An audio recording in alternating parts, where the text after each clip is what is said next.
மதீனால இருக்கும் இந்த 7 மாஸ் அப்படின்ற ஒரு இடம் சாதாரண இடம் இல்ல. இது காந்த போரோட நினைவிடம்.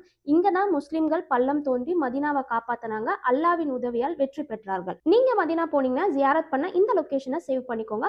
1400 வருஷத்துக்கு முன்னாடி நடந்த ஒரு போர்.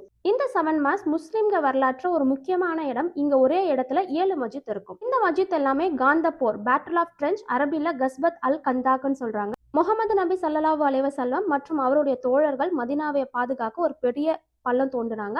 இந்த போர் பாதுகாப்பு நிலையங்களாக இருந்த இடம் தான் பின்னர் பள்ளிவாசலாக கட்டியிருக்காங்க. அந்த 7 பள்ளிவாசல்கள் என்னன்னா மஸ்ஜித் அல் ஃபத், மஸ்ஜித் சல்மான் அல் ஃபாரிஸ், மஸ்ஜித் அபூபக்கர் சித்திக் ரலியல்லாஹ், மஸ்ஜித் உமர் பின் கத்தாப் ரலியல்லாஹ், மஸ்ஜித் அலி பின் அபி தலிப் ரலியல்லாஹ், மஸ்ஜித் ஃபாத்திமா அஸ்-ஸஹ்ரா ரலியல்லாஹ். மொத்தம் 6 தான். 7வது வந்து மஸ்ஜித் கிப்லத்தின் அப்படி இல்லைன்னா மஸ்ஜித் ரயான் அப்படின்னு சொல்றாங்க.